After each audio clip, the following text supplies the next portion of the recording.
ఈ పాత్రికేయ సమావేశానికి ఏర్పాటు చేయడం ఏమనగా, రాష్ట్రంలో గత 8 నెలల నుంచి ఎంతో సంచలనాత్మకంగా ఎన్నో సోషల్ మీడియా గ్రూపుల్లో అయితేనే, పేపర్లలో, టీవీల్లో వస్తున్నది ఒకటే వస్తా ఉంది. గత 5 సంవత్సరాల్లో వైసీపీ ప్రభుత్వంలో జరిగిన భూదందాల గురించి ఎక్కడ చూసినా చర్చ జరుగుతాం. దానిలో భాగంగానే ఆ రోజు మంత్రిగా పనిచేసి సూడో సీఎం గా ఈ రాష్ట్రాన్ని ఏలిన పెద్దిరెడ్డి రామచంద్రారెడ్డి, అలాగే వాళ్ళ తనయుడు మిథున్ రెడ్డి ఆస్తుల గురించి ఒకసారి లోతుగా పరిశీలిస్తే, ఈ రోజు అన్నమయ్య జిల్లా అనుకోండి, ఉమ్మడి చిత్తూరు జిల్లాలో ఎక్కడ చూసినా ఒక్కొక్కటిగా భూదంద అరాచకాలు బయటకు వస్తా ఉన్నాయి. ఈ రోజు కూడా ఒక పేపర్ లో ఒక ఫ్రంట్ పేజ్ అంతా భూదందా గురించే కథనం.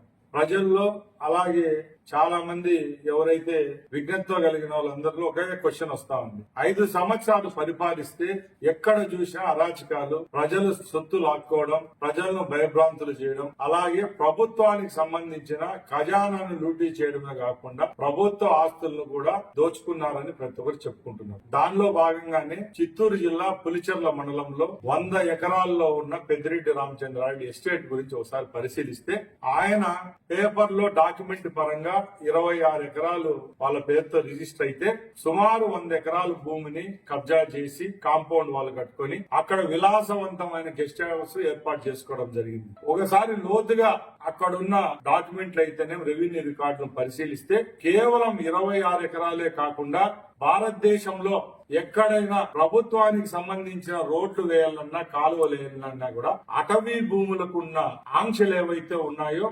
అవన్నిటిని తొలగిస్తేనే ప్రభుత్వ రంగంలో కూడా ఏదైనా అభివృద్ధి కార్యక్రమాలు చేపట్టాలంటే అన్ని పర్మిషన్స్ ఉంటేనే చేసుకునే విధంగా రిజర్వ్ ఫారెస్ట్ యాక్ట్ అనేది ఒకటి ఉంది. దాన్ని ప్రభుత్వం వాళ్ళు అతిక్రమించినా కూడా చట్టాలు చాలా మెండుగా ఉంటాయి. అలాంటప్పుడు ఫారెస్ట్ భూమిని కూడా ఆక్రమించుకొని అక్కడ ఏదైతే వన్యప్రాణులకు సంబంధించి act, wild life sanctuary act ఉంటారో దాన్ని కూడా బేఖాతరు చేసి గత సంవత్సరాలుగా వన్యప్రాణులకైతేనే అక్కడున్న అటవీ సంపదను నష్టం చేస్తూ విలాసవంతంగా స్విమ్మింగ్ పూల్, గెస్ట్ హౌస్ కట్టుకొని కరెంటు లాక్కొని ప్రభుత్వ ధనాన్ని వాడుకున్న పెద్దిరెడ్డి కుటుంబ సభ్యులు ఇప్పుడు ఏమంటారని మేము అడుగుతున్నాం. ఈ రోజు అధికారాన్ని కోల్పోయిన తర్వాత మా నాయకుని గురించి గాని, మా ప్రభుత్వం గురించి గాని మాట్లాడే హక్కు వాళ్ళకు ఉందా అని అడుగుతున్నాం. ఈ రోజు తమ్మలపల్లి నియోజకవర్గం అయితేనే, మదనపల్లి నియోజకవర్గం అయితేనే, పుంగనూరులో, తిరుపతిలో ఎక్కడ చూసినా వందలాదిగా వేలాదిగా ఎకరాల భూమిని కబ్జా చేశారు. మదనపల్లిలో అయితే ఆయన సతీమణి పేరుతో 5 ఎకరాలు చెరువును కూడా కబ్జా చేసి బైపాస్ రోడ్ లో వాళ్ళ పేరుతో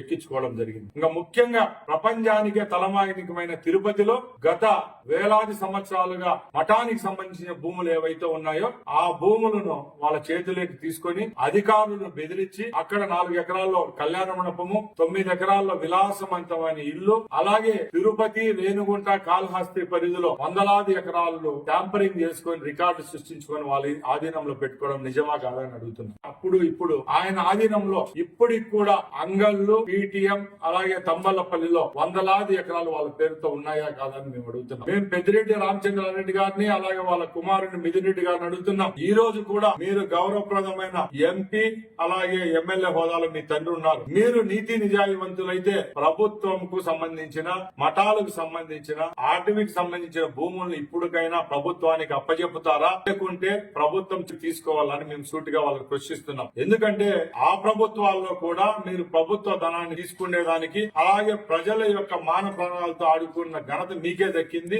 ఆ రోజు రాష్ట్రంలో ఉన్న ఖనిజాలకు మంత్రి ఎవరంటే పెద్దిరెడ్డి రామచంద్రారెడ్డి. ఆ రోజు ఆయన నేతృత్వంలో ఉన్న ఖనిజ శాఖను రాష్ట్రంలో ఉన్న లాటరైట్ అనుకోండి, బాక్సైట్ అనుకోండి, సిలికా అనుకోండి, అలాగే ఇసుకను పక్క రాష్ట్రాలైన కర్ణాటక, తమిళనాడుకు తరలించలేదా అని మేము అడుగుతున్నాం. ఈ రోజు కేవలం మీడియాలో వచ్చిన వార్తలను చూసి మేము స్పందించడం లేదు. మేము ఈ ప్రాంతంలో పుట్టిన బిడ్డలుగా, ఈ ప్రాంతంలో ఉన్న ప్రజాప్రతినిధులుగా అడిగే హక్కు మాకుంది. కాబట్టి మీరు ఎవరినైతే దైవంగా మొక్కుతారో ఆ స్వామి ఎవరైతే మీ నిలవేల్పుగా ఉన్నారో సదుము అయ్యప్ప స్వామి సాక్షిగా మీరు ప్రమాణం చేసి, తడిబట్టలతో వచ్చి ఇక్కడ ప్రమాణం చేసి ప్రభుత్వ భూములు మీరు కాజేశారా లేదా అని మీరు ప్రమాణం చేస్తారని సూటిగా సవాల్ అడుగుతున్నా. అలాగే ఈ ప్రాంతంలో బిడ్డలుగా రాష్ట్ర ముఖ్యమంత్రి నారా చంద్రబాబు నాయుడు గారికి మేము ఒకటే అడుగుతున్నాం. సార్, ఎన్నో వందలాది మంది పేదవాళ్ళ యొక్క బతుకులతో ఆడుకున్న ఇలాంటి నీచుల యొక్క ఆట కట్టించేదానికే మన ప్రభుత్వానికి అధికారం ఇచ్చారు కాబట్టి తప్పకుండా మీ నాయకత్వంలో మీ కింద పనిచేస్తున్న ఒక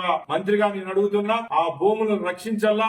ప్రభుత్వ భూములు ఏవైతే ప్రభుత్వానికి, అటవీ భూములు ఏవైతే అటవీ శాఖకు అప్పగించే విధంగా మీరు చర్యలు తీసుకుంటారని సభాముఖంగా పాత్రికేయుల సమక్షాన్ని అడుగుతూ సెలవు తీసుకుంటున్నా. జై